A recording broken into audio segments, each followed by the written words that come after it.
Salut à tous, aujourd'hui une émission spéciale et particulière qu'on a préparée avec beaucoup d'attention et d'application, puisqu'on va parler du mensonge d'État et du contexte général du coronavirus et les contradictions gouvernementales qui sont très nombreuses, effectivement, et puis il y aura un deuxième volet sur Didier Raoult et à mon avis son analyse sans faille, et puis on va parler aussi des lobbies pharmaceutiques. Donc c'est un programme chargé. Et je salue pour ça mon complice de toujours, Renaissance. Coucou Renaissance. Comment ça va? Bah écoute, moi ça va. Période de confinement oblige. Hein. On a pu bosser le dossier. Alors exceptionnellement aujourd'hui, on va donner pas mal de chiffres pendant cette émission. On fait ça rarement, hein, je crois. Et donc on va d'abord installer un contexte, vous expliquer de manière chronologique ce qui s'est passé. Et les mensonges d'État, hein, je pense qu'il faut appeler ça comme ça, et évidemment ça prête à conséquence puisque y a des plaintes suite à ces mensonges. On peut parler des masques, hein, c'est le premier sujet.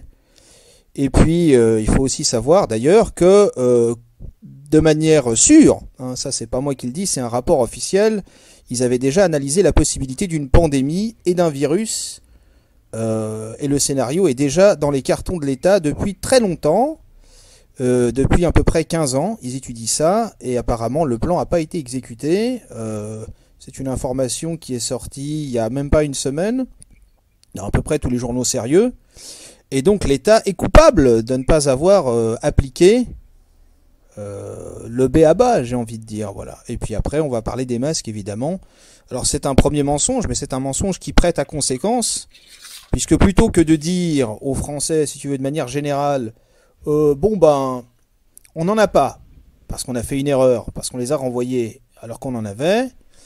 Donc au lieu de dire ça, et on va essayer de pallier à la pénurie, ils ont dit ça sert à rien, de toute façon vous ne saurez pas les mettre, hein, c'est ce qu'a dit Sibeth Ndiaye dès février, hein, je crois, même jusqu'en mars, elle a persisté. Hein. De toute façon moi je ne sais pas les utiliser, c'est ce qu'elle a cité, hein, elle l'a dit. Elle l'a dit publiquement plusieurs fois, je ne sais pas les utiliser, de toute façon les Français ne savent pas s'en servir. Et le problème, c'est qu'elle est porte-parole du gouvernement. Donc quand une porte-parole du gouvernement te dit « on ne sait pas mettre des masques, ça sert à rien, c'est pas utile », si tu suis, normalement tu es censé suivre, puisqu'elle est censée porter la parole du gouvernement, comme son nom l'indique. Donc tu suis ses recommandations, et derrière il peut y avoir des conséquences dramatiques. Mais on va parler des chiffres, et je vais te laisser développer ton avis là-dessus. Tu sais, ça a commencé, c'est ça qui est intéressant, c'est que ça a commencé en Chine. Alors aujourd'hui, on parle même d'octobre, hein, mais on va dire que c'était décembre. Et je sais pas si tu te souviens, les Européens et les Américains se moquaient notamment de la Chine, de leur hygiène déplorable, de la pollution, du confinement tyrannique. À l'époque, ils parlaient du confinement tyrannique. Hein. Et ils disaient qu'évidemment, l'ascension de la Chine, de la puissance chinoise, allait s'effondrer avec leur économie. Et ils se réjouissaient tous de ça. Au final, rien de tout ça se l'est passé, parce que la Chine a très bien géré le confinement, a très bien géré la crise, son économie ne s'est pas effondrée, et finalement, c'est les pays européens qui ont subi la crise, se sont effondrés. Oui, bien sûr. Mais le problème, si tu veux, c'est que déjà, alors je sais pas, moi je pense qu'il le savait très bien, mais en fait, c'est dans un mensonge, si tu veux, il faut toujours qu'il y ait une part de vérité. Mais c'est des bouts de mensonges qui déclarent comme une vérité. C'est-à-dire qu'on cache ce qui nous dérange et on dit une certaine forme de vérité. Ils savent très bien qu'ils étaient dépendants de la Chine. Ils font semblant de croire qu'ils étaient dépendants de la Chine de manière médicamenteuse, par exemple. Ah oui, on savait pas. Mais bien sûr, ils le savaient. 80%. 80%, c'est énorme. Alors, énormissime. Alors moi, sur le confinement... je suis pas forcément d'accord avec le confinement général. C'est vraiment la solution la plus archaïque selon moi. Infection.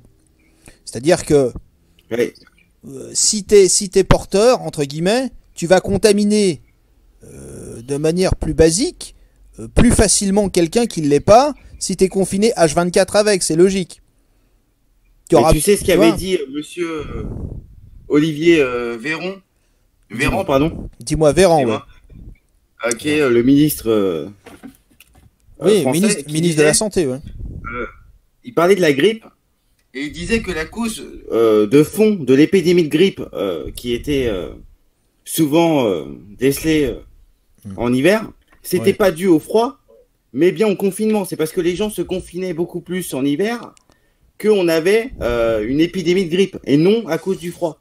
Parce qu'à partir du moment où tu as des gens qui rentrent chez eux, d'accord, qui se confinent, parce qu'en hiver, tu sors moins, ils vont contaminer l'intégralité de leur famille. C'est ça qu'il faut savoir aussi. Non, mais enfin, de toute façon... Il y a trois fois plus de chances. 3 fois plus de chances de contamination quand tu es enfermé. Pas évidemment, puisque l'espace est plus restreint par définition. Donc le confinement, ça sert, si tu veux, bon, je te donne un avis personnel, hein, ça sert à... Alors c'est très difficile à évaluer, si tu veux, l'action humaine sur un virus. En fait, un virus, si tu veux, il a sa propre existence.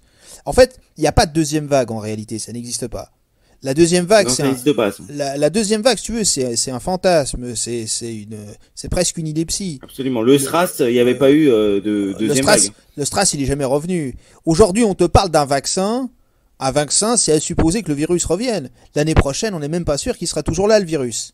Bon, si tu vas par là, on te parle de patient zéro, par exemple. Le patient zéro, c'est un schéma qu'on donne pour imager la pensée scientifique, hein. Le patient zéro, c'est-à-dire le premier contaminé. Bon, il paraît que le premier contaminé, cela dit au passage, ça a été un Français, en Europe. Bon, parce qu'il a été contaminé en décembre. Donc ce patient zéro, on calcule qu'environ le coronavirus, pour un patient contaminé, il va contaminer entre 2 à 2,5 derrière. Les maladies ou les virus les plus contaminants qu'on connaît aujourd'hui, c'est la varicelle, c'est la variole, etc. Ça va de 12 à 20, c'est-à-dire que pour un contaminé, il contamine 12 à 20 personnes. Par rapport au coronavirus qui est à 2, 2,5, c'est pas tout à fait le même rapport. Tu vois ? Il y a même des chiffres qui disent 3, tu vois. Oui, mais même 3. Et c'est quand même 3 par rapport à 12 ou à 20, ça représente... C'est très très faible. Tu vois, c'est faible. Je dis pas que c'est... Je dis pas que c'est rien. Mais tu sais... Mais voilà. Tu sais que le confinement... Il faut savoir que le confinement, c'est une pratique du Moyen-Âge, voire du 19e siècle. Ah Au oui. 19e siècle, on pratique le confinement, notamment pour la variole en 1832. Oui, mais... Et à la fin du 19e siècle, les médecins expliquent que le confinement est obsolète. Que c'est une pratique de l'arrière-âge. Ils démontrent très très bien que ça ne sert à rien le confinement, que ça aggrave la situation. Tu sais d'où ça vient ? Ça vient de la peur. Le seuil de peur chez l'être humain est beaucoup moins haut qu'à une certaine époque. Tu vois, on n'est plus habitué au risque, on n'est plus habitué au danger et on a peur. Et c'est ça le confinement. Et pourquoi on a fait le confinement, à ton avis ? Mais c'est parce qu'on n'avait pas de masque. Mais c'est parce qu'on n'avait pas de test. Non, en fait, la vérité, c'est que bon, il n'y avait pas de masque évidemment, mais ils avaient peur qu'il y ait trop de gens qui viennent aux urgences et en gros qu'ils soient submergés au niveau des urgences, au niveau des lits. Il n'y avait pas de lits. C'est ce qui se passait en Italie. Ils renvoyaient les gens chez eux. Et ils choisissaient qui soignait, qui renvoyait chez eux. Donc, ils voulaient pas de ça en France. C'est pour ça qu'ils ont pratiqué le confinement. Oui, mais la réalité, c'est quoi ? La réalité, c'est qu'ils étaient, la France n'était pas prête. Ils n'ont rien prévu. La France n'était pas prête à ça. Moi, j'entendais un analyste extraordinaire qui expliquait que oui, il y a eu le facteur chance en Allemagne. Mais en Allemagne, t'as 2 fois plus de lits de réanimation. T'as 2 fois... Ils testent massivement les gens. Tu dois normalement... Pour être efficace dans une épidémie, je te parle pas seulement du coronavirus, je te parle de toutes les épidémies. Mais on peut parler de la varicelle aussi. La varicelle, il y a des centaines de milliers de cas chaque année en France. Ils se font pas vacciner. Tu comprends ? C'est ça le problème. Bon. Donc tu pars de là. Il faut faire quoi ? Tu dois isoler les gens qui sont porteurs et tu dois les traiter. Tu dois les traiter. Absolument. Et c'est comme ils ont fait en Corée du Sud, par exemple. Bah, en Corée du Sud, en Corée du Sud, voilà, ils ont parfaitement réagi. La Chine a mis du temps, mais a une avancée. Et tous les pays asiatiques. Mais oui, mais parce qu'en plus, ce qu'il faut avouer et ce qu'il faut dire, surtout dans la culture asiatique, et je suis bien placé pour t'en parler, c'est qu'ils n'ont pas attendu le coronavirus pour porter des masques. Parce que absolument. Tu sais ce que ça démontre ? Ça démontre le déclassement de l'Europe par rapport à l'Asie. Ça démontre que l'Asie aujourd'hui, c'est là le centre du monde. Tu vois, la puissance mondiale, elle est en Asie et non pas en Europe. Mais l'Europe a été submergée, elle a été incapable de faire les choses. Une grande partie due à son idéologie libertaire. Elle était trop sûre d'elle, beaucoup trop sûre d'elle surtout. La France, par exemple, n'a même pas fermé ses frontières, t'imagines ? Alors que l'Allemagne l'a fait, l'Italie l'a fait, l'Espagne l'a fait. La France ne l'a pas fait, t'imagines quand même ? C'est incroyable. Bien sûr, mais ça c'est par une idéologie. C'est par idéologie. Absolument. Mais bien sûr. Mais si tu veux, il y a une fracture. Il y a une fracture d'abord idéologique qui est très importante. Et puis il y a une double vision des choses. C'est-à-dire que l'Occident, enfin du moins certains pays en Europe, s'imaginent que ils ont forcément la bonne solution. C'est-à-dire ils ont des idées tunnellaires. C'est-à-dire il y a une façon de voir les choses. Tu vois. Forcément, le nouveau médicament, c'est ce qu'il y a de mieux. Forcément, faut que ça soit cher, etc. Alors derrière, c'est parce que ça va te permettre, si tu veux, de faire des grands congrès, d'inviter des gens, de te faire bien voir, etc. Mais en fait, t'as déjà tout ce qu'il faut. T'as déjà tout ce qu'il faut. Et les pays pauvres, s'en sortent beaucoup mieux. t'as beaucoup moins de morts. Par exemple, l'Algérie a vraiment pris les choses en main, par exemple. Mais partout, je veux dire, partout. L'Algérie, mais partout, pas qu'en Algérie, partout, dans tous les autres pays, ça se passe mieux. T'as 15 pays en Europe où ça s'est moins bien passé, et tous les autres pays, même en Russie, ça se passe beaucoup mieux. Tous ceux qui ont adopté un traitement, notamment le protocole Raoult, azithromycine et hydroxychloroquine, ont beaucoup moins de morts. absolument. Et en fait, si tu regardes bien dans l'histoire des épidémies et des pandémies, il faut simplement reconnaître, d'un point de vue, encore une fois, alors là, scientifique, par des chiffres, que tu as souvent le phénomène de cloche. C'est-à-dire, tu as une montée, et tu as un pic, et tu as une accélération, et après, ça redescend. Et puisqu'on prend souvent la grippe espagnole un peu comme le grand guignol pour faire peur à tout le monde, il faut surtout expliquer que si les gens sont morts de la grippe espagnole, c'est surtout parce qu'ils n'avaient pas d'antibiotiques à l'époque. Ils sont morts d'infection virale. Tu comprends? Et C'est intéressant ce que tu dis parce que finalement on peut anticiper à peine, mais on peut dire vraiment que c'est quasiment la fin de l'épidémie là. mais c'est la On fin de la arrive vers partie. fin. C'est évidemment. Tous Mais- ceux. Ouais, vas-y. Et finalement, quand tu regardes bien, j'aimerais revenir au confinement parce que Vas-y. ça te dérange pas parce que le confinement, il y a des choses qu'on parle jamais. C'est qu'il y a des conséquences sanitaires désastreuses, notamment psychologiques. Ah bah oui. Les gens qui font des dépressions. Les annulations de rendez-vous médicaux aussi. Par exemple, quelqu'un qui aura un cancer et qui ne pourrait pas faire de mammographie Ouais. et serait obligé d'attendre 3 mois pour pouvoir la faire. Tu vois. Par Ouais. exemple, je te donne des exemples comme ça, mais Et puis, les personnes âgées dans les EHPAD, Oui, bien sûr. Bah ça, c'est dramatique. le fait de ne pas voir leurs enfants, de ne pas voir leurs petits-enfants, ça les fait dépérir aussi. Bien sûr. Bah, le psychologique a une importance fondamentale là-dedans. Mais même le confinement en tant que tel, le message gouvernemental qui consiste à dire, au lieu d'avoir le serment d'Hippocrate et avoir le serment d'Hippocrate, c'est-à-dire en gros, t'as le coronavirus, t'attends de t'étouffer avant d'appeler le 15 et puis après on essaye de te prendre en charge. Absolument. Parce que le problème, si tu veux, c'est que Jérôme Salomon, qui était un peu le croque-mort qui annonçait les mauvaises nouvelles tous les soirs là, avec ses chiffres, d'ailleurs c'est totalement déshumanisé, hein. Voilà, alors. Oui, puis en plus, les chiffres, là, il faut avec la surinterprétation des chiffres, attention, parce qu'il faut savoir aussi que beaucoup de gens qui meurent du coronavirus ont des pathologies graves. Oui, oui. Le diabète, Non, par mais- exemple, des problèmes respiratoires, des problèmes cardiaques. Ah, bien sûr, évidemment. Il faut Évidemment. pas être mort uniquement du coronavirus. Et puis, tu sais qu'il y a des gens qui sont morts en EHPAD qui n'ont pas été dépistés.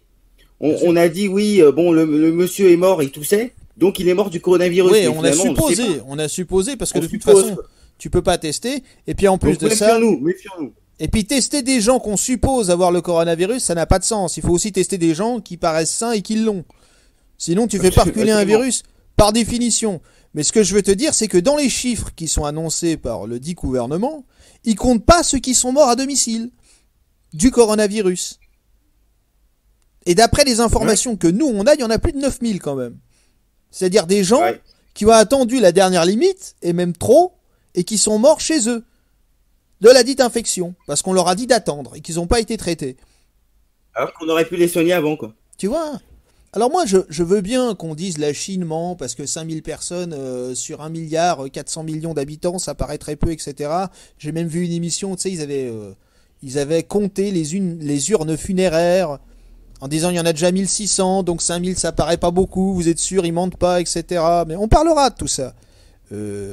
Absolument, parce que j'ai des chiffres là-dessus. Et il y a des chiffres. Mais forcément, je sais Vas-y, pas vas-y. si tu connais Neil Ferguson, Oui, je donc connais. c'est un virusologue américain, Ouais. qui avait annoncé en France, rien qu'en France, hein, entre 300 000 et 500 000 morts quand même. Oh, mais ça, Il c'est avait pour annoncé faire peur. ça. C'est pour faire C'est un peur. ridicule. C'est Léo Dupic, et d'ailleurs, il a été remercié. Hein. Il a été Et le remercié. confinement, Tu sais pourquoi? Tu vas rire. On va faire un peu de people pour une fois. Le dit professeur, en réalité, il a chopé le coronavirus. Et malgré la ouais, période de confinement, il a été voir sa maîtresse. incroyable. Donc, non mais, ça c'est une information, tu peux vérifier. Le type a été voir sa maîtresse et du coup il a été remercié de sa fonction. Bon. Incroyable. Incroyable.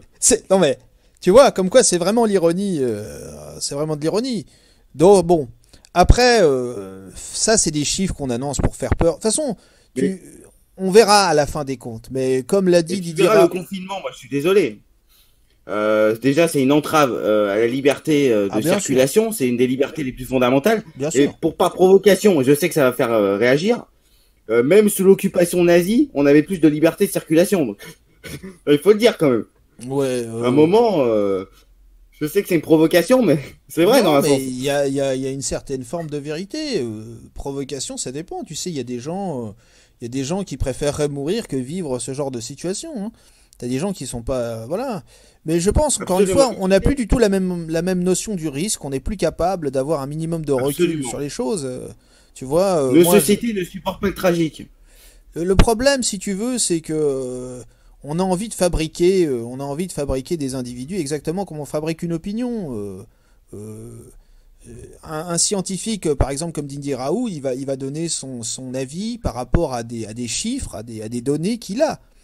Bon, si t'as écouté l'interview qu'a fait Apolline de Malherbe sur BFM TV, Apolline de Malherbe, oui, elle lui dit déjà, honteux. on va vous interroger. Donc déjà, t'as l'impression d'être au poste de police.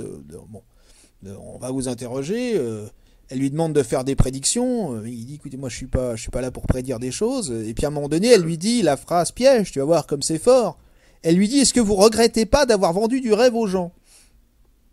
Alors le type dit, il dit, mais c'est pas une question de rêve aux gens. Il y a 0,4% de mortalité chez moi. Un taux jamais atteint nulle part. C'est pas une question de rêve. Mais pourquoi elle fait ça? C'est pour t'obliger à répondre en fait. C'est une Absolument. question piège. C'est Si une tu technique réponds rhétorique. oui, si tu réponds oui, ça veut dire que tu sous-entends que tu as vendu du rêve aux gens. Et si tu réponds non, de toute façon, c'est que tu regrettes d'avoir vendu du rêve aux gens. Ça n'a pas de sens. Oui, oui, donc c'est une technique classique de rhétorique. Toi qui connais bien Oui, le sujet de la rhétorique. et bien sûr, Mais c'est tu fait sais, pour te piéger. C'est fait pour te piéger. mais Raoul, ce qui est intéressant avec lui, c'est que c'est pas Nostradamus, tout. Lui, Non, bien sûr. il s'inspire de faits. Il Oui. essaye son chloroquine et il voit que ça fonctionne. Ce qui C'est l'intéresse, tout. c'est les données. Ce qui l'intéresse, c'est C'est les données. d'aider les gens, quoi. Mais je vais te donner un autre chiffre, puisqu'on parle de chiffres. Est-ce que tu sais combien de cachets, de doses de chloroquine, entre guillemets, c'est vendu, d'hydroxychloroquine, c'est vendu, en fait, on appelle ça la plaquédile. Tu sais combien de doses c'est vendu en 2019 en France? Rien qu'en France. Rien qu'en Dis-moi. France. 36 millions de cachets. Tu m'écoutes bien? Ouais. 36 millions de Ouais. cachets. Non mais attends. Et à un moment donné, Un Français sur deux. ça devient un poison mortel. Il y a un problème. Ça, c'est des faits, c'est Non, des mais chiffres. Tu vois? Enfin, je comprends pas. Moi. Je comprends pas. C'est surréaliste, quoi. C'est surréaliste. Ça, on et appelle tu ça. sais que moi j'ai, Enfin, je sais pas. Vas-y, vas-y. il y avait le professeur François Brecker qui parlait de grippe carabinée. Ouais. Et en fait, on a fait une statistique. Tu te souviens de la grippe de 2016-2017 qui Ouais. avait fait énormément de morts là. Ouais. Et tu sais que sur le pourcentage épidémique, le Covid-19 en termes de surmortalité hein, Ouais. sera largement en dessous de la grippe de 2017-2016. Bien sûr. C'est-à-dire qu'il y a eu plus de morts de la grippe en 2016-2017 que du Covid-19. Et Évidemment. pourtant, on n'en a pas fait tout un plat. Évidemment. On n'a pas confiné tout le monde. La grippe espagnole, elle a fait 400 000 morts en France 500 000. en 19. On n'a pas fait de confinement, quoi. Tu vois. 500 000. Ouais, mais bon. Là, on pourrait te répondre qu'à Moi, j'ai l'époque, vu les on chiffres savait 400 000, pas. mais après, À l'époque, on pourrait te répondre qu'on savait pas que la pensée économique était bien plus forte que la pensée humaine, entre guillemets, ou que la sauvegarde. Les échelles de bah, en valeur fait, ont c'est surtout le changé. contraire aujourd'hui. Bah, aujourd'hui, pour moi, c'est la pensée économique qui prime. Oui, bon, Par exemple, regarde, tu sais que Édouard Philippe était contre le déconfinement et que c'est Emmanuel Macron qui a décidé de déconfiner parce que la France avait perdu 8% de PIB et qu'elle était dans une situation économique catastrophique. Bon, moi, de toute C'est pour façon, ça. mais de toute façon, dans les deux hypothèses, pour moi, le confinement, c'est la chose à éviter absolument, quoi. Pour moi, Ouais. c'est, Et j'ai envie, justement, on a... j'ai envie de te dire un truc. Pour moi, c'est criminel le confinement. Ça va plus loin. Pour moi, c'est criminel le Absolument. confinement. Tu vois ce que je veux dire? Mais au sens premier du terme. Et tu sais que Marc Bloch expliquait dans l'étrange défaite, pardon, quelles étaient les conséquences en gros de notre défaite. Il disait que c'était dû à nos renoncements passés. Et je pense que notre confinement aujourd'hui, c'est dû à notre renoncement passé. Le renoncement à notre économie, le renoncement à notre État, le renoncement à la frontière aussi, le fait de fermer les frontières. Tout ça a causé le fait qu'on est confiné aujourd'hui. Tu vois, Bah, si on avait prédit, si on oui. avait une industrie, si on avait un État fort qui aurait pu faire en sorte de préparer la chose, si on avait fermé les frontières, on n'en serait pas là aujourd'hui. On serait comme la Corée du Sud ou le Vietnam. Bah, le problème, Et c'est même que l'Allemagne s'en est mieux sortie. non, mais je vais te donner un exemple. Tu sais, l'être humain doit être entraîné. Le problème, c'est qu'aujourd'hui, on est complètement. Les gens sont livrés. Tu veux, quand tu es entraîné à une situation, quand tu es préparé à une situation, t'agis pas pareil. Selon les expériences, les militaires, les grands médecins, ceux qui sont confrontés à des virus, à des pandémies, ceux qui ont les chiffres, ceux qui ont la connaissance et le savoir, sont beaucoup plus en retrait par rapport à ça et réagissent beaucoup mieux que la peur. Encore une fois. Justement. C'est Mais tu c'est sais, ça nous, le on consomme problème. l'information, on est incapable de l'analyser. Mais évidemment. Je vais te faire plaisir. J'aimerais te donner des chiffres de la Suisse. Alors, c'est des chiffres d'il y a euh, quelques jours. Donc, il y a eu à peu près, on s'en sort selon les bien. chiffres d'il y a quelques jours, 1133 morts en Suisse. Ouais. D'accord. Et là, il y a par tranche d'âge. Et on Ouais. se rend compte que sur les moins de 50 ans, il n'y a eu que 7 morts. 7 morts en Suisse sur les 1133. Ouais, ouais. 7 morts de moins de 50 ans. C'est très peu, ça représente rien. Donc les panicards qui viennent nous expliquer que c'est la nouvelle grippe espagnole, qu'on va tous mourir, non, non, pas du tout. Les chiffres de la France, c'est 25 000 morts sur une population de 65 millions, 66 millions. Honnêtement, ça Mais, représente rien. mais Et la même. plupart, 40% étaient en EHPAD. Oui, oui, bien sûr. Non, non, mais. 91% ont plus de 65 ans. Et 65% ont déjà des pathologies graves à côté. Donc à un moment, il faut essayer de regarder les chiffres en face, C'est ça. de C'est-à-dire. regarder froidement la situation. Si tu as des comorbidités, comme on dit, évidemment, je pense que c'est plus un. Comment dirais-je, un accélérateur de mortalité que la cause réelle de la mortalité de Absolument. départ. Ça peut arriver, mais c'est ultra minime. Je vais te donner un autre exemple qui peut être vérifié, hein, parce qu'après on peut m'accuser. Je vais te donner un autre exemple. Je te dis, la grippe de base, celle qu'on connaît tous, tue plus d'enfants Ouais, que le coronavirus. Mais c'est une évidence. absolument. C'est une évidence. Ça, tu peux vérifier dans tous les chiffres. Et tu sais, bon, je vais peut-être paraître choquant, mais c'est un peu la vérité. Ah, Tu mais il sais faut que le les dire, gens qui vas-y. meurent en EHPAD, là, Oui. c'est des gens qui devraient mourir normalement à l'hiver prochain. Tu comprends? Ouais, enfin, Parce qu'il y a ça. toujours beaucoup plus de morts dans les EHPAD en hiver. Et en général, c'est des gens qui vont pas résister soit à la forte chaleur de août, soit Ouais. malheureusement hein, à l'hiver. Et puis il faut aussi parler de Des gens la. fragiles.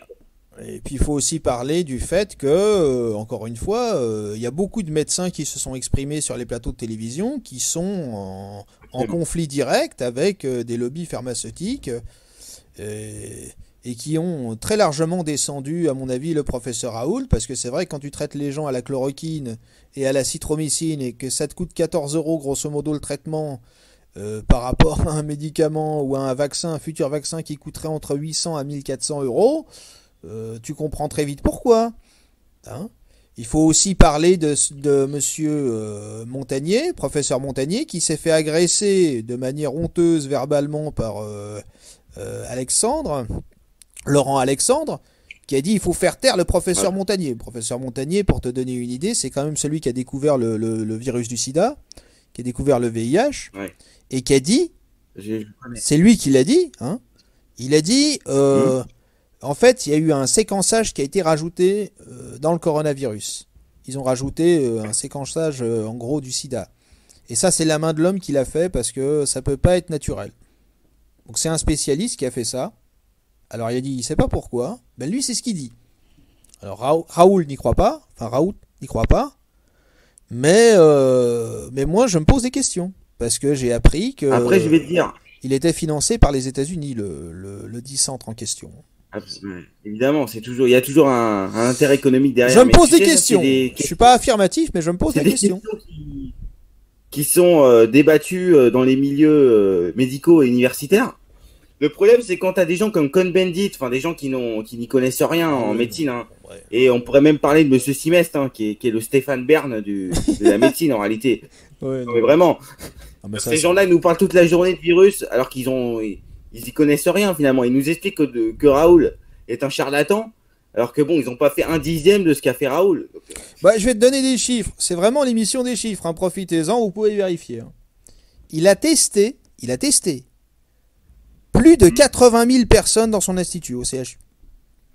Plus de 80 000 personnes. Il a traité plus de 3 000 personnes. Il a fait des scans. Des scans. Il a traité des gens. Mais t'as des Agnès Buzyn, dont on pourrait aussi parler, parce qu'Agnès Buzyn, alors là, d'un point de vue gouvernemental, oui, je savais, c'est pour ça que j'ai pleuré. En fait, elle a pleuré parce qu'elle avait perdu toute chance à la mairie de Paris, et elle a quitté le navire en pleine crise sanitaire, en plus. Et en plus, elle accuse le gouvernement après, quoi.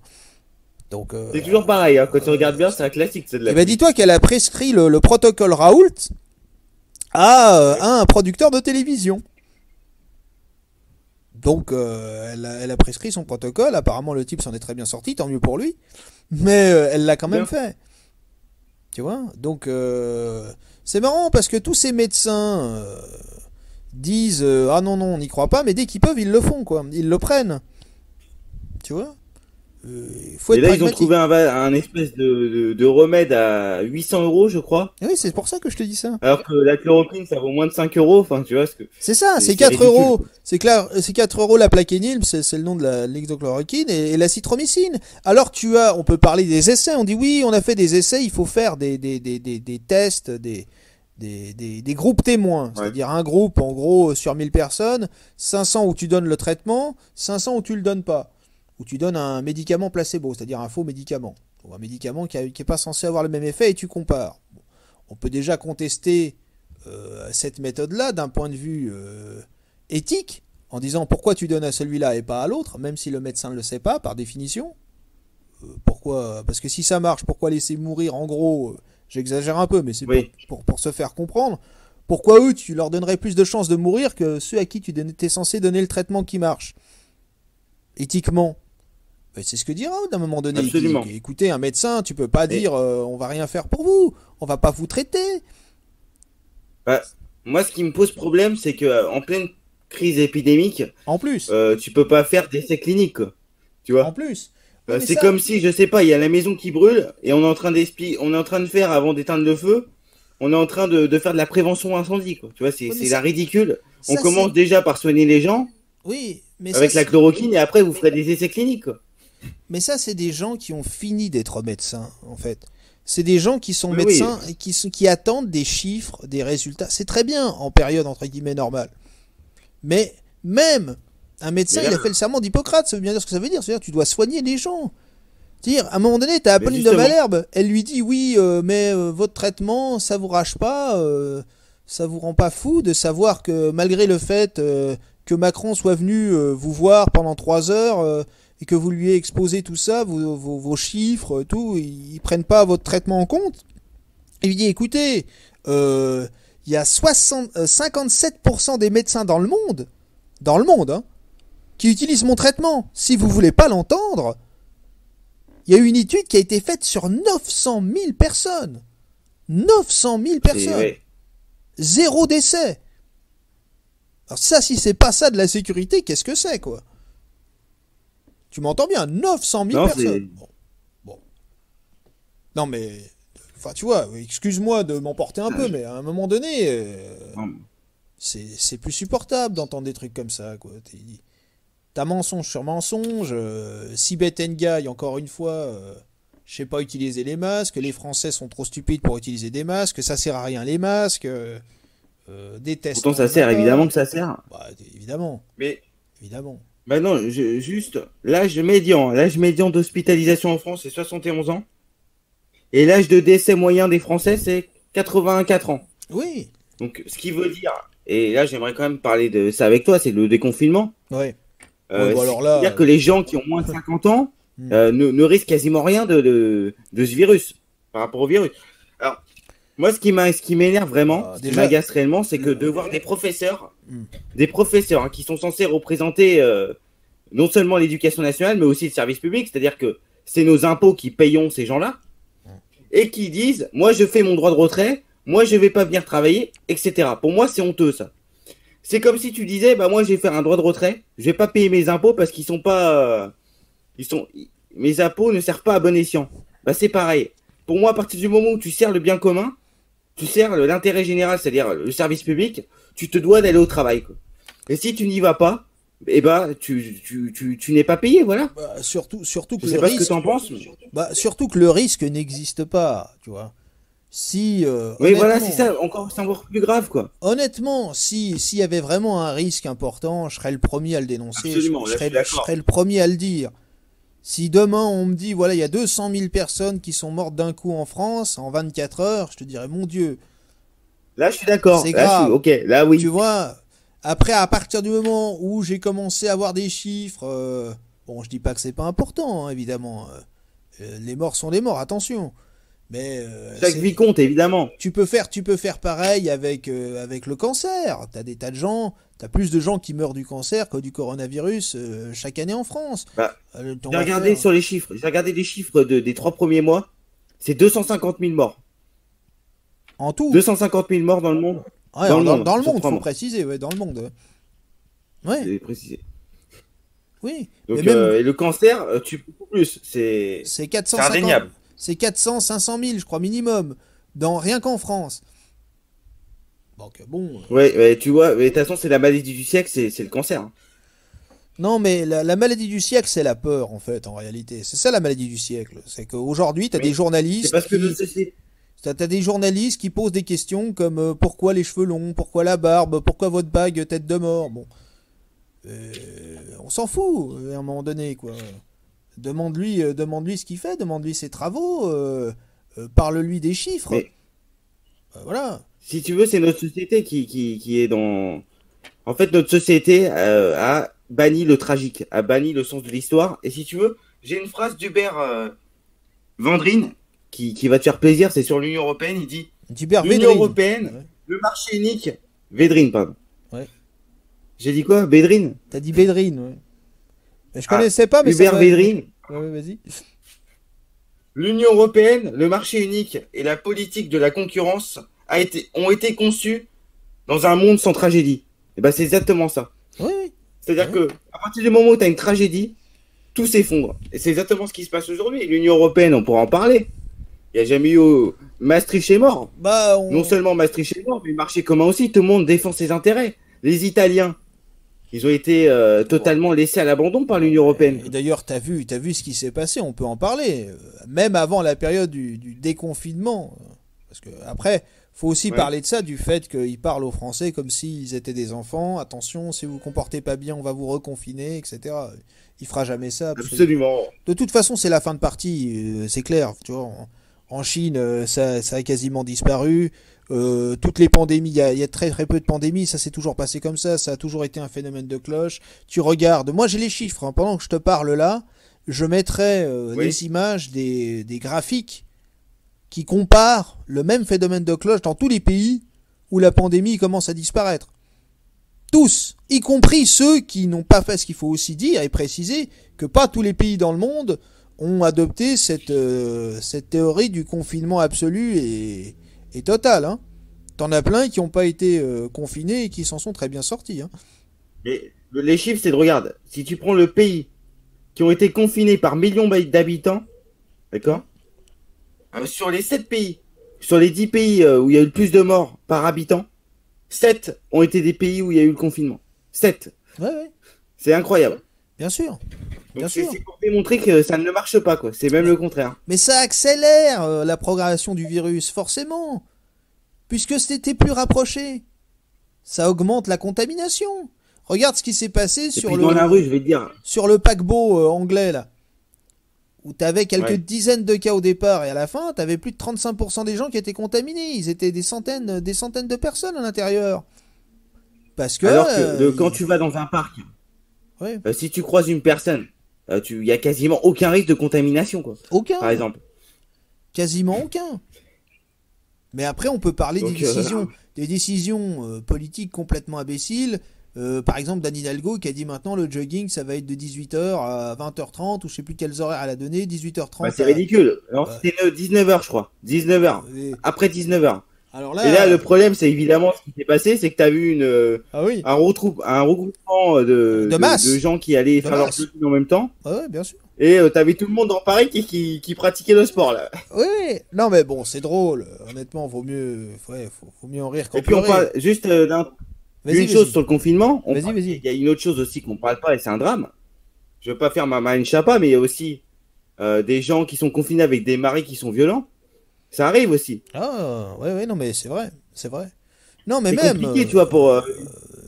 Même au quotidien, hein, quand t'as des enfants, même des enfants en bas âge, c'est pas facile. Hein, oui, les couples se séparent, c'est compliqué. Hein. Il y a un couple sur 10 qui va prendre leur distance, j'ai vu.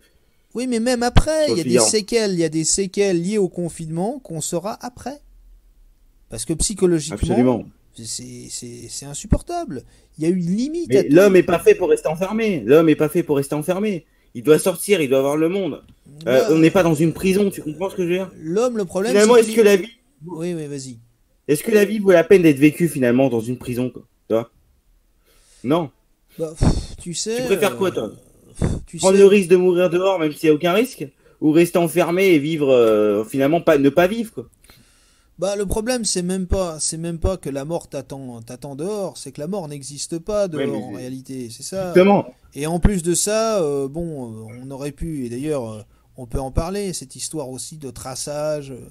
On va tracer Stop Covid. Déjà, rien que le nom du programme est totalement obsolète parce que c'est passé à la poubelle du gouvernement, mais le fameux Stop Covid qui va tracer ton parcours. À partir du moment où tu es infecté, savoir qui t'a fréquenté, pour savoir si la personne est infectée, etc. Faut quand même arrêter à un moment donné, quoi. Alors, ils en parlent plus parce qu'à mon avis, le projet est un peu mis à la poubelle, mais faut arrêter. On demande est-ce qu'il va y avoir un vaccin. C'est pas le problème du vaccin. Le problème, c'est qu'on n'est même pas sûr que le virus soit là l'année prochaine. Absolument.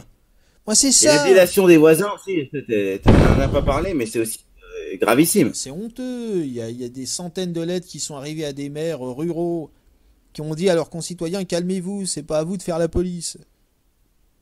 Mais tu sais, dans les zones rurales, par exemple dans les villages de 500 habitants, franchement, que tu sors dans la rue te promener, ça change rien. Il n'y a aucun risque. Tu vois? Encore à Paris, bon, il y a beaucoup de monde dans les transports, etc. Bon, ok. Mais dans les petites campagnes, dans les petits bourgs et même dans les petites villes, il n'y a quasiment aucun risque de contamination. Tu vois. Et puis après, si tu veux, il y a plusieurs façons de voir les choses. Moi, je pense que...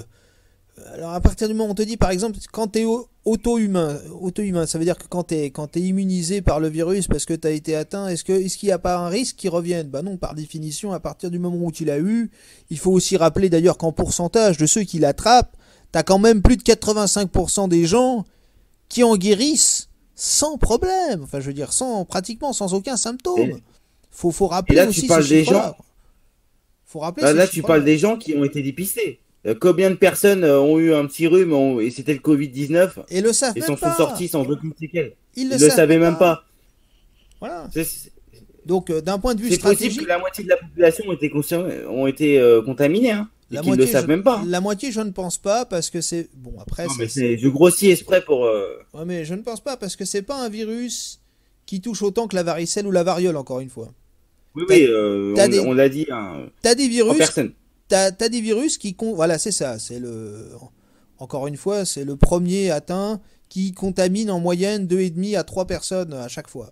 Bon. Absolument. Bon, la variole, c'est 12 à 20, encore une fois. Et c'est pas la variole.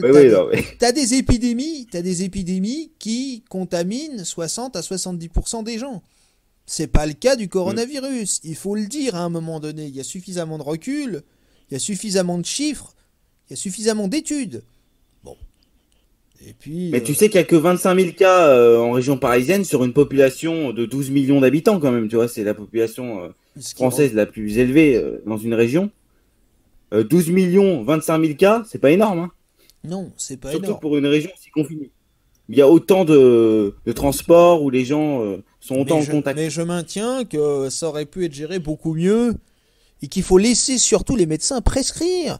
Est-ce que tu as vu cet arrêté gouvernemental qui interdit de prescrire de la chloroquine, de l'isochloroquine? Ouais, j'ai vu. Ouais. C'est scandaleux. C'est pas un J'ai vu État. aussi qu'ils allaient. Enfin, c'est honteux, quoi. Ouais. Non, mais même du J'ai temps vu aussi qu'ils allaient, qu'ils Vas-y. fermaient toujours les bars là. C'est-à-dire que les bars ne vont pas rouvrir avant juin, minimum. T'imagines la perte de pouvoir d'achat Ouais, pour ces bon. petits PME? Non, mais ça, effectivement, ça, c'est encore autre chose. En tout cas, C'est tragique. non, mais c'est tragique. Mais d'un point de vue sanitaire, c'est tragique de toute façon. Je veux dire, c'est déjà tragique. Encore une fois, c'est la première fois que les pays riches ont plus de morts Ouais. pendant une pandémie que les pays pauvres. Ben, c'est J'insiste ce que je te là-dessus. dis. J'insiste. Là, on arrive à un changement de domination mondiale, quoi. La Chine Et puis, et les pays asiatiques, on parlait de c'est eux l'Union finalement européenne ou la des pays fondation. européens qui sont soi-disant prêts à s'entraider et à se soutenir les Pas du coudes. tout. Pas du tout. Chacun a défendu son intérêt, tant et si bien, je te disais tout à l'heure. Moi, j'ai vu des vidéos d'Italiens qui brûlaient le drapeau européen, évidemment d'un point de vue visuel, enfin, par image, quoi. Et ils brûlaient ça, et ils disaient, bon, on va s'en sortir tout seul, quoi. L'Union européenne n'a jamais existé, n'existera jamais. Il y a trop d'intérêt là-dedans, c'est faux. Enfin, je veux dire, Mais au-delà de ça, c'est que souvent les gens, bon, c'est un débat qu'on aura peut-être une autre fois, mais souvent les gens parlent de civilisation européenne. Alors pour moi, il n'y a pas de civilisation européenne. Il y a une civilisation occidentale, orientale et russe, qui sont trois civilisations différentes sur le sol européen. Mais par bien exemple, sûr. entre je sais pas, un Hongrois et un Français, Ouais. tu vois, il y a une grosse différence. La Russie a une autre culture encore, tu vois. Oui, Donc bien il y a sûr. vraiment trois cultures très distinctes. Mais bien sûr. Mais il faut te rendre compte que dans cette crise sanitaire, la plupart des pays d'Asie ont tous appliqué le traitement et le protocole Raoult. Tous. Quasiment tous. Corée du Nord, Absolument. Chine, Japon Bon. et d'autres, même Vietnam, Afrique, Vietnam, Maroc, Algérie, ils ont tous Algérie, appliqué. tu vois, l'Algérie s'en sort mieux que nous. Algérie, T'imagines? Algérie, Maroc, tu vois, bon. Mais surtout quand on sait qu'en Algérie, il y a des problèmes avec le pouvoir politique. Tu vois? Oui, mais tu Donc, sais, ils s'en sortent mieux que on nous. fait la morale aux Chinois, n'empêche que les Chinois sont très organisés, et d'un point de vue médical, je peux t'assurer qu'ils sont Absolument. très... Moi, j'ai vu, ne serait-ce qu'en Corée du Sud. En Corée du Sud, c'était en pleine période du virus, hein. On n'était pas encore arrivé à ce qu'on appelle le plateau. Alors on dit pic ou plateau, peu importe. À la stabilisation, on va dire, du virus. C'était avant qu'il retombe, hein. Ils faisaient des tests massifs. T'as des tests dans la rue en 7 minutes. T'as 5 minutes pour le test. Ça se fait derrière des vitres. Ouais. D'accord? T'as le test en 5 minutes. 2 minutes après, tout est désinfecté. T'as un médecin sur un Tu plateau vois? français qui a vu ça, il a fait oh le rêve. Ouais. Donc à un moment donné, si tu veux, moi je veux bien encore une fois. L'arrogance, ça va un moment quoi. C'est pas des Et puis chiffres, même au c'est niveau des des billes. tests, ils sont pas fiables à 100% apparemment. De ce que j'avais entendu. Il y a Ouais, il 35% y a 30% de. Ouais, 30 à C'est énorme, 35% de. énorme. Hein. Ouais, bien sûr. Bien sûr. Bon, De marge après, d'erreur, c'est énorme, énormissime. c'est énormissime. Et puis, C'est-à-dire que tu as un tiers des gens qui ont peut-être le Covid ou qui l'ont pas, et qui sont dépistés positifs ou négatifs alors que c'est faux. de toute façon, il faut T'imagines quand toujours même. se méfier des chiffres. Et puis, tester des gens qui sont positifs, par définition, ça n'a pas de sens. Il faut tester des gens qui ont envie de se faire tester. Là, ça a un sens. Ouais, Voilà. mais les gens qui sont positifs, tu peux pas savoir sans les tester. Mais c'est bien pour ça que je te dis ça. Mais attendre qu'on ait une suspicion de. En fait, c'est ça mon idée. Ah oui, d'accord. Attendre qu'on ait une J'espère suspicion avant, je vais prévoir. de Covid-19 pour dire bah celui-là on va voir si on a raison de tester qu'on pense qu'il a le Covid. Alors qu'il ait le Covid et qu'on l'ait testé, c'est très bien. Mais si tu veux éradiquer entre guillemets ou ralentir ou supprimer une pandémie, il faut d'abord tester ceux qui en ont pas conscience, tester ceux qui veulent savoir, prendre une batterie de disons 15 000 personnes, 20 000 personnes, tester tout le monde et voir en pourcentage ceux qui sont atteints du virus ou pas. Et ensuite, tu isoles ceux qui sont atteints du virus, tu les traites, et tu laisses vivre, entre guillemets, ceux qui ne le sont pas. Et tu les traites Ouais, tout en de gros, suite. tu fais un système à la Corée du Sud, quoi. Ben c'est ce qu'il aurait fallu faire. C'est ce Ouais, qu'il mais aurait la fallu France, faire. comme d'habitude, Voilà. toujours Seulement, en retard. seulement les essais européens, tu parlais de l'Europe, l'essai européen qui s'appelle Discovery, on n'en parle plus trop aujourd'hui. Ils ont dit on va tester la chloroquine, sauf que la chloroquine, ils la testent en fin de parcours, c'est-à-dire quand tu n'as plus de charge virale. Je peux te dire, j'ai bossé le dossier. Hein. Donc en fait, eux, normalement le protocole, si tu veux, c'est associé à l'antibiotique qui s'appelle la citromycine, et ça, il te dit en début de traitement. C'est-à-dire les 3-4 premiers jours ou un peu avant d'arriver en détresse respiratoire qui est du virus. Parce que tu es censé diminuer la charge virale. D'accord? Donc, les C-Discovery, qu'est-ce qu'ils font? Ils testent la chloroquine sans la citromycine, c'est-à-dire sans l'antibiotique. Ils testent ça en fin de parcours. C'est-à-dire quand tu es en détresse respiratoire. Bah forcément, les résultats, ça va être quoi? Oui, bah c'est bien. Bah, les Il y a résultats, la mort. ils vont dire, bah ça marche pas. Vous voyez bien que ça marche pas, on l'a testé. Bah non. Au dernier moment, c'est normal. Mais c'est malhonnête de faire ça. Je veux dire, mais tout le monde comprend ça. Tout le monde le Absolument, non, comprend. mais Non mais sur attends. ce point. Non mais on joue pas avec des vies, tu vois ce que je veux dire. À un moment donné, tu t'arrêtes quoi. Ça suffit l'hypocrisie. C'est pour ça que entre guillemets, j'ai fait un jeu de mots en disant il y en a qui ont le serment d'Hippocrate au cœur et il y en a qui ont fait le serment d'Hypocrite. Il y en a marre. Enfin, je sais pas moi. Enfin, ça me paraît évident. Donc voilà, mais que ça soit Véran d'ailleurs, ou Sibeth Ndiaye, que j'appelle Covid-19 depuis le coronavirus, voilà, elle est capable de dire tout Bah, et le de toute contraire de façon, tout. Elle a annoncé qu'elle était prête à personne mentir n'a pour été soutenir le vraiment à la hauteur. gouvernement. Ouais, mais ouais, ouais, enfin bon, bref, franchement, c'est pathétique, quoi. Et je sais pas, qu'est-ce que tu veux rajouter à ça? Moi, je suis un peu, comment dirais-je? Bon, maintenant, c'est la fin de partie, si tu veux. Moi, c'est ce que je pense. Euh, alors Oui. après, Moi, je pense que évidemment, dans un mois et demi, le virus aura quasiment totalement disparu, en tout cas en France. ouais, mais on te parle Je pense que... encore du port du masque obligatoire. On te dit attention maintenant. Moi, c'est ça. J'ai l'impression qu'on teste un peu la limite de la liberté. Absolument. C'est vraiment, on C'est s'approche. surprenant quand même de voir qu'un pays comme la France, qui depuis 40 ans a bâti toute son idéologie sur l'émancipation individuelle, sur la liberté, et finalement ils sont prêts à renoncer aussi facilement à des libertés fondamentales au nom de la peur, t'as raison, c'est vrai. Mais Et moi, ils s'en servent parce que finalement les médias sont une machine, sont une grosse machine idéologique tu pour faire sais, peur, et je vais les te Français donner, sont... je vais te donner un exemple important. C'est un médecin. Hein. C'est un médecin ici. Un médecin Ouais, ici, il soignait des malades, évidemment. Comme tu le dis, chez nous, on n'a pas eu beaucoup de cas de Covid. Mais il a fait une bouffée délirante. Il a fait une bouffée délirante. Par peur, il a failli faire un arrêt cardiaque. Par peur. ah oui, Je sais pas si tu te rends ça va compte. loin quand même. Tu te rends compte de ça? Parce qu'il n'était pas Ouais. préparé à ce risque-là. Un médecin. Hein? Ouais, c'est pour te dire, quoi. C'est-à-dire que... C'est un médecin, hein. Oui, Un oui. médecin, c'est pas... Non, mais c'est bien pour ça. C'est bien pour ça. Et il faut arrêter d'ennuyer les gens avec ces histoires de torsade de pointe, etc. Bien sûr qu'il faut faire des essais cardiaques, que t'as des scans du poumon qui sont nécessaires à un moment donné. Michel Onfray, par exemple, on a cru qu'il avait le Covid. En fait, il avait chopé une maladie tropicale. Et son médecin lui a dit, Ouais. bah écoutez, on sait que vous avez eu des problèmes cardiaques un petit peu avant, on va quand même vous donner le fameux protocole en question, et puis on va vous contrôler ça, c'est-à-dire on va faire des scans, on va voir vos poumons, etc. Puis si jamais ça se complique, on arrêtera le traitement. Bon, il s'est trouvé que c'était pas ça, mais qu'il avait une maladie tropicale. Mais faut dire des chiffres. T'as un tiers Non. de l'humanité qui a bouffé de ça. Un tiers de l'humanité, tous les militaires, tu m'entends bien, tous les militaires qui partent en opération en France bouffent de la chloroquine. Tous. Bah, quand ils vont en Afrique, ils sont obligés, donc. Tous. Tous. D'ailleurs, j'ai appris récemment que l'armée française avait fait des stocks de plaquenil. Faut arrêter. Il faut arrêter.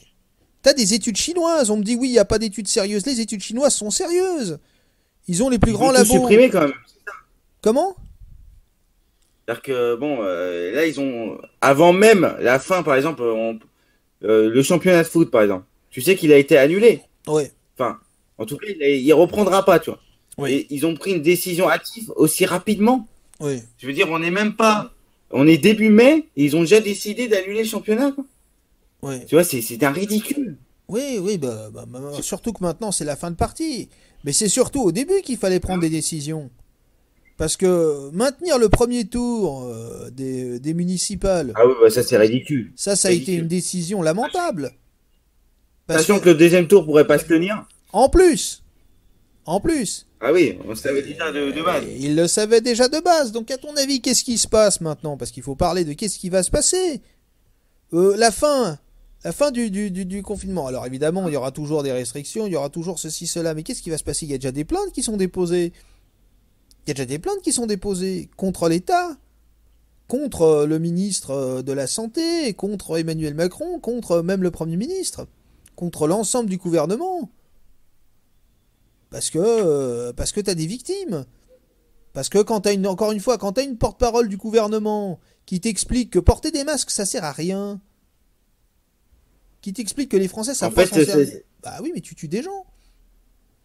Derrière. Ouais, en fait, c'est l'espèce de syndrome du sang contaminé. Mais oui. Tu vois, dans les années 90.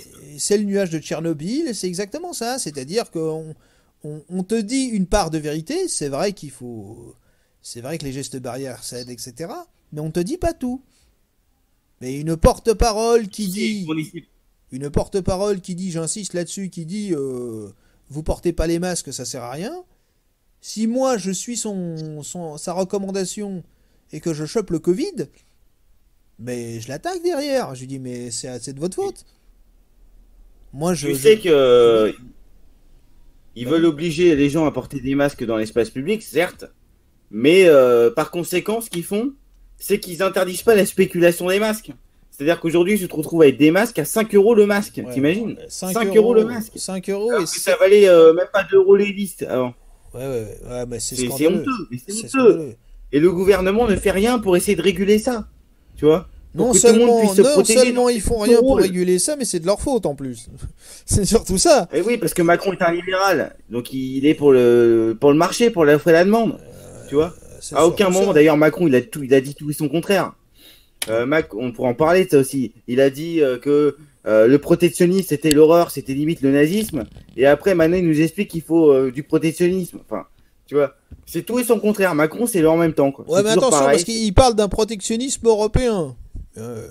Oui, non, en plus, c'est le seul à y croire ça. Tu sais, la France a toujours été la seule. Ça veut plus rien dire. Le protectionnisme les européen. Français ont toujours été les seuls. Tu sais que les États-Unis d'Europe, c'est une idée française. Tous les autres pays européens se servent de l'Europe juste pour comme d'une zone de libre-échange. La France, c'est le seul pays au monde, de l'Europe en tout cas, qui veut l'union de l'Europe dans un espèce d'États-Unis d'Europe qui fonctionnera jamais.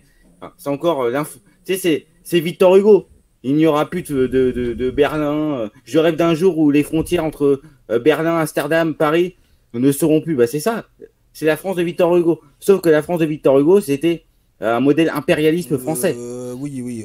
Toute la différence. On ne met pas Victor Hugo là-dedans, parce que Victor Hugo, à mon avis, mais justement, ça veut dire à la fin, il avait une autre idée de la France que. Absolument. Parce que là. En fait, ils prennent une part de vérité, ça s'appelle du sophisme. Et puis ils inventent une vérité alternative.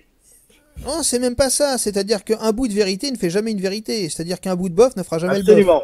Tu vois ce que je veux dire? Un bout de bof, c'est pas un bof. C'est un bout de bof. Tu vois? Non, mais les Français, voilà, c'est toujours pareil. Et le problème, c'est que à force de marteler, puis les messages gouvernementaux, franchement, faut arrêter, quoi. Et n'oublie pas que Macron a fait libérer quand même beaucoup de prisonniers, quoi. T'imagines? Dont 150 djihadistes. Donc, ouais, alors là, je sens la petite pique idéologique dans un débat, mais pourquoi pas? Mais alors, non, pas du tout. C'était juste pour te. Mais je vais répondre. Parce que là, pour le coup, c'est djihadiste, c'est dangereux quand même. Ouais, mais il y en a beaucoup. Faire des attentats. Il y en a beaucoup qui ont été libérés, qui étaient en fin de peine aussi. Faut quand même. Ça m'étonnerait. Enfin, Aussi, moi, mais libérer mais des quand même, djihadistes, c'est vraiment une grosse connerie, personnellement. à 150. Mais bon, tu sais, les remises de peine, etc., depuis Taubira, Ouais, non, mais bon, on là-dessus, pense on est plus à d'accord, hein. l'insertion de... Là-dessus, on est d'accord. Le laxisme judiciaire, on pourrait parler aussi de la justice qui a été en pause de manière honteuse. Il y a très très peu de services en justice qui fonctionnaient, hein, parce que tu parles des profs, mais la justice, c'est pareil, hein. C'est les vacances, hein. Ouais. C'est Et les même la vacances police qui est totales. incapable de faire respecter le confinement. Ouais, mais la police, elle doit être Faut le équipée voir. aussi, quoi. Je veux dire, à un moment donné, Elle n'est pas équipée, évidemment. tu vois, encore une fois, les masques, même le gel, hein, gel hydroalcoolique. D'ailleurs, ça me fait plaisir de le préciser, mais c'est une invention suisse, hein. Le gel hydroalcoolique, hein. J'allais hydroalcoolique, ouais. Donc voilà, Il faut pas mais trop en abuser non plus, apparemment, parce que ça pourrait donner le cancer si jamais on en abusait. bah c'est surtout qu'il faut pas. Alors là, encore une fois, c'est pareil, c'est comme le savon, si tu veux. Alors, moi, je suis pas médecin, mais je connais un peu.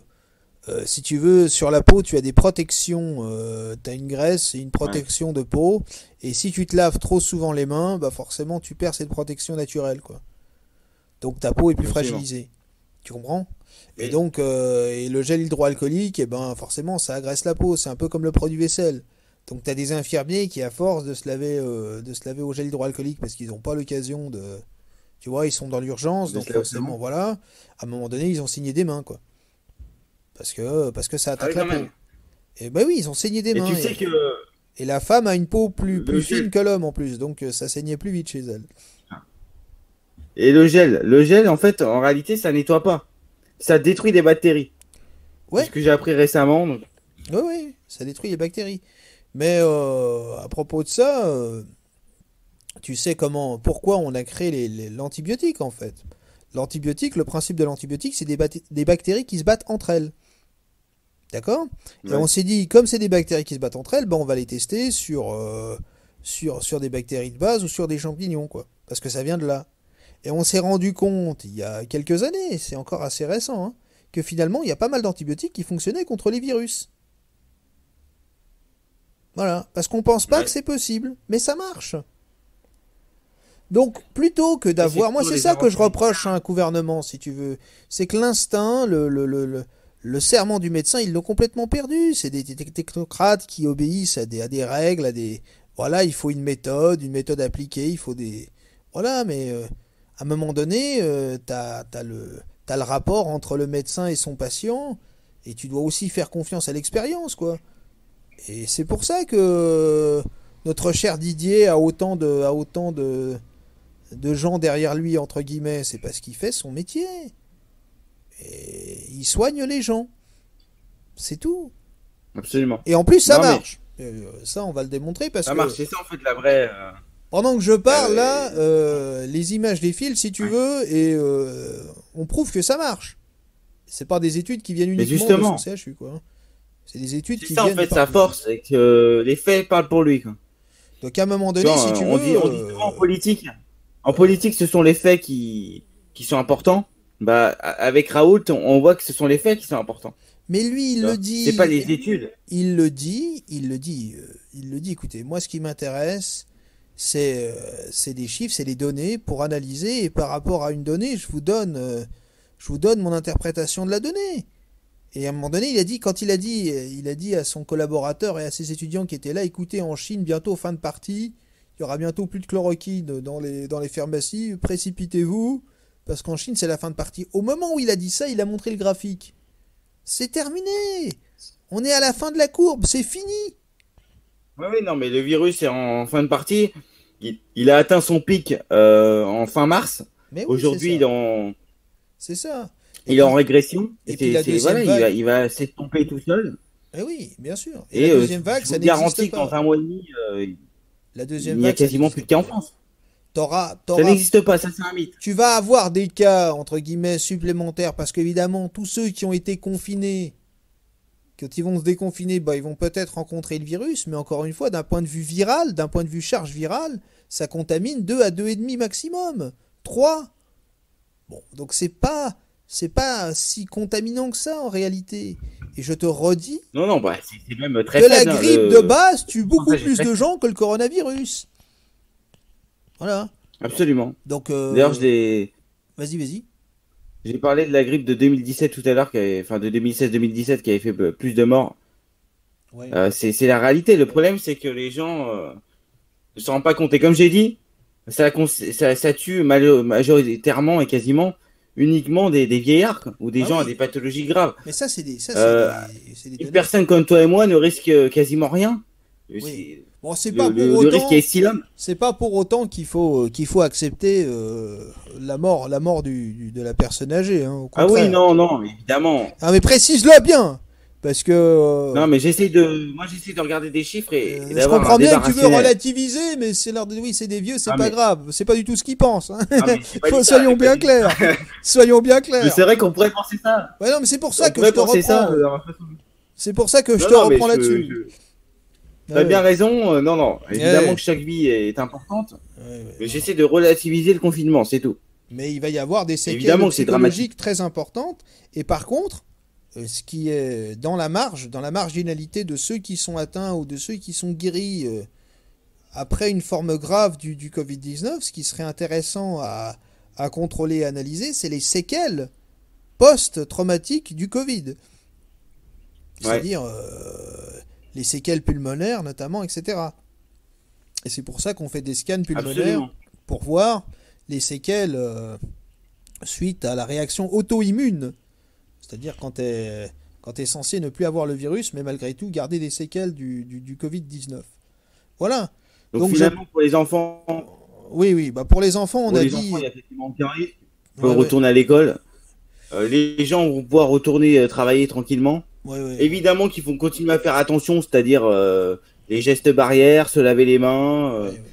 Mais encore une fois, on mettre n'a des pas masques si attendu le on en a. gouvernement pour se laver les mains, quoi. Je veux dire, ça Oui, bah, enfin, il y aussi, a des gens, attention, hein. ça aussi, bon. Puis on pourrait parler des messages entre guillemets publicitaires ou gouvernementaux de la santé. Si vous avez Ah ouais, si vous avez de la fièvre, que vous toussez, bah, on infantilise le débat. vous Mais tu êtes sais, c'est notre peut-être société qui est malade. infantilisée. Oui, non, mais d'accord. Évidemment que Notre si on, société comme ça, tu vois. évidemment que si on a de la fièvre et qu'on tousse, c'est qu'on est malade. C'est pas qu'on est peut-être malade, c'est qu'on est malade. Voilà. Ouais, Covid mais ou pas Covid. Bon. Enfin, je veux dire, ça n'a pas de sens à un moment on est dans donné. une société infantilisée Mais le qui n'arrive problème, pas à réfléchir, non, encore une qui est dans fois, l'émotion. encore une C'est fois, le règne de l'émotion. on a peur. Non, le problème, c'est la peur.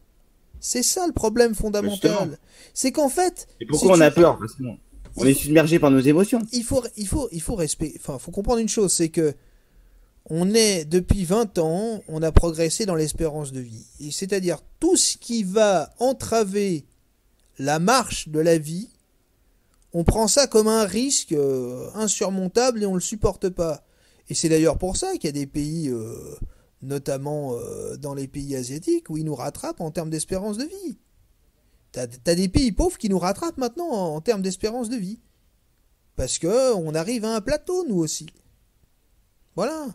Et donc, Absolument. on veut pas Et perdre tu des sais que acquis. Voilà. notre société, c'est vrai qu'on est obsédé par la vie et par l'espérance de vie, mais le progrès, il a certes augmenté l'espérance de vie, mais il a fait aussi diminuer aujourd'hui, tu vois.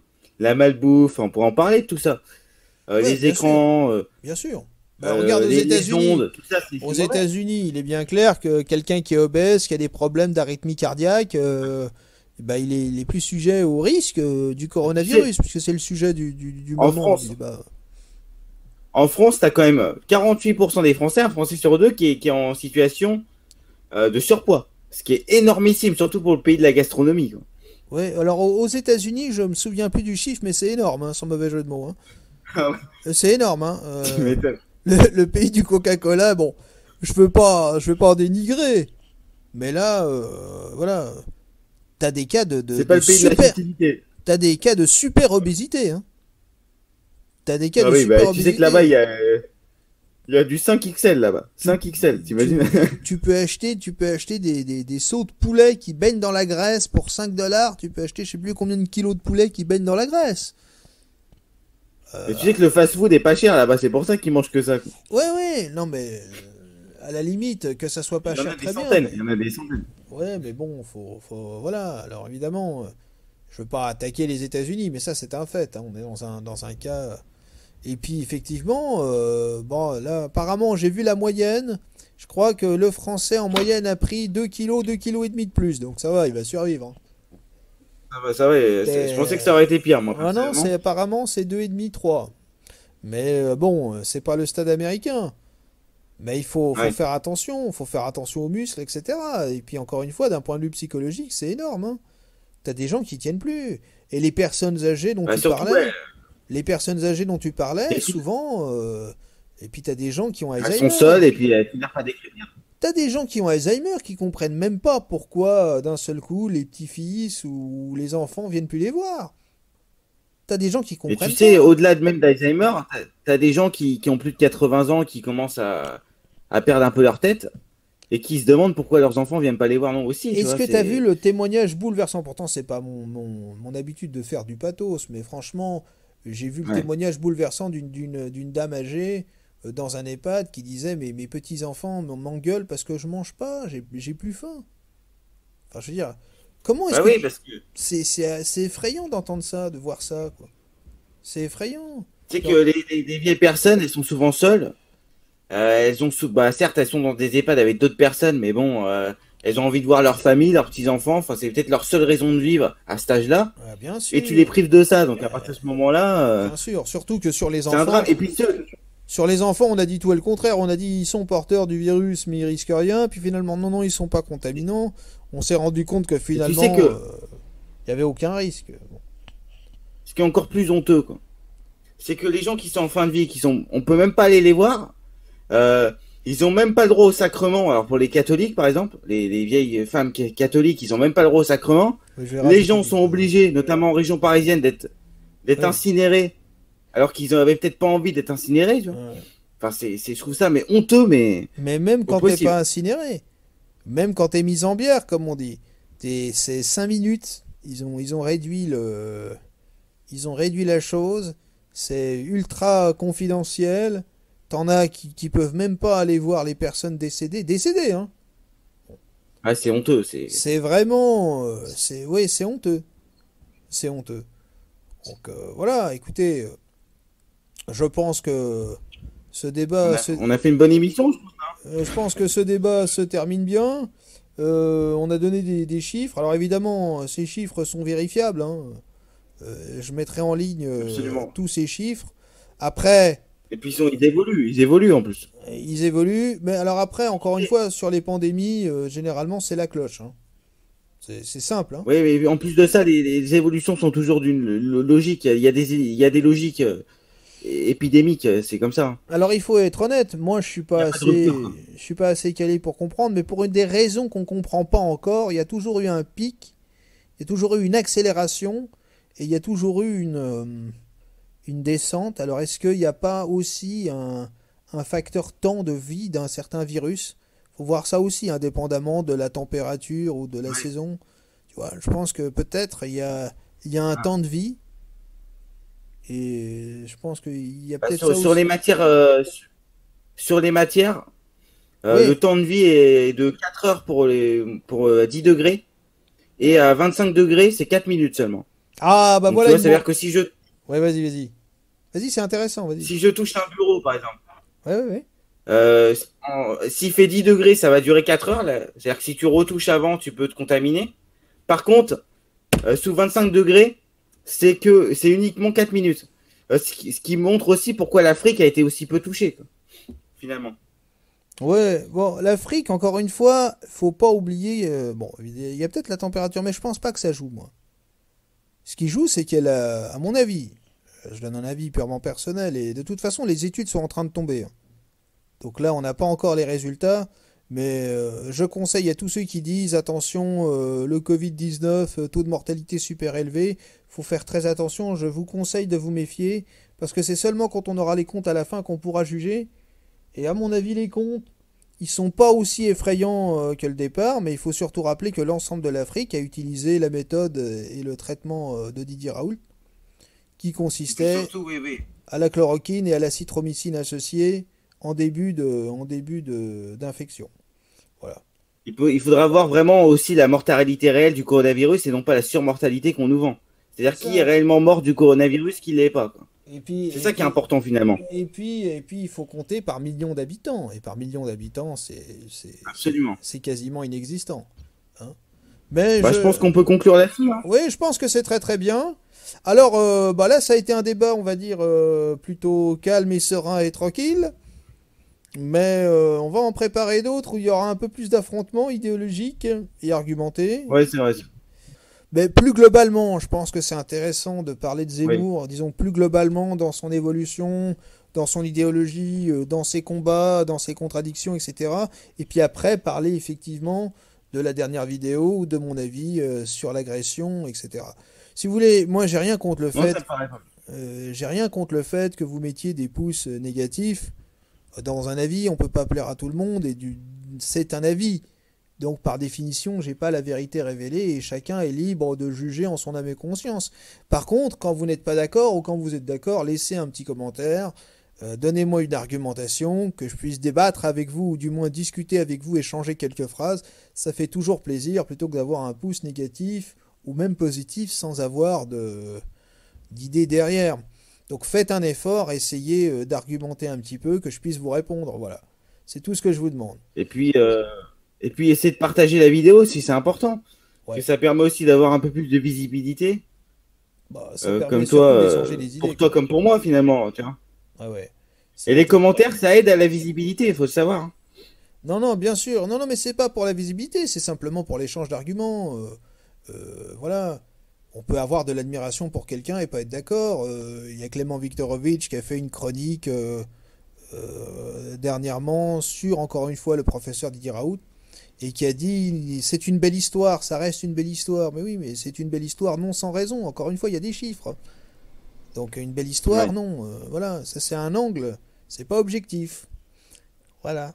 Enfin bref, bah, je voulais te remercier Bon, pour cette émission.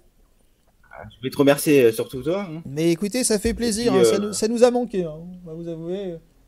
Ça nous a manqué 1 mois et demi de confinement. Ça a été difficile. Donc on va se allez, à revoir. la prochaine. À la prochaine les amis.